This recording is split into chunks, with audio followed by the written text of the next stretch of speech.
તો નર્મદામાં પણ જિલ્લા ભાજપ પ્રમુખની વરણી કરી દેવામાં આવી છે। નીલ રાવની ભાજપ પ્રમુખ તરીકે વરણી થઈ છે।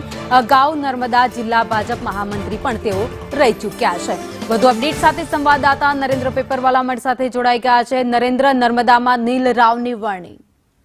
ભાવિને આપને જણાવ્યું કે નર્મદા જિલ્લામાં નીલ રાવની નિમણૂક કરાઈ છે। નીલ રાવ જે અગાઉની બોડી હતી તેમાં જિલ્લાના મહામંત્રી હતા ને નીલ રાવની વાત કરીએ તો યુવા મોરચાના અધ્યક્ષ પણ રહી ચૂક્યા છે ને ખાસ કરીને તે યુવા મોરચામાં વર્ષોથી કામ કરતા હતા। ત્યારે બધાની વચ્ચે નર્મદા જિલ્લામાં સિનિયર નેતાઓને આઉટસાઇડ કરીને સીધા યુવા મોરચાના જે અધ્યક્ષ રહી ચૂકેલા નીલ રાવની નિમણૂક કરાઈ છે। એટલે કે નર્મદા જિલ્લાની અંદર ભારતીય જનતા પાર્ટી હવે પાર્ટીની નવી જે ટીમ ઊભી કરવા માંગે છે। કારણ કે અગાઉ જે તાલુકાના જે અધ્યક્ષો ની નિમણૂક થઈ છે તે પણ તમામ યુવાન છે। એટલે કે નર્મદા જિલ્લાની નવી ટીમ ભારતીય જનતા પાર્ટી તૈયાર કરી છે।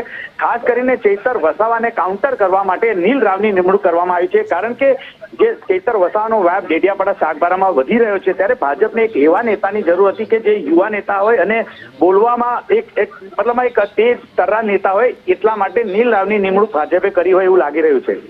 આભાર માહિતી માટે।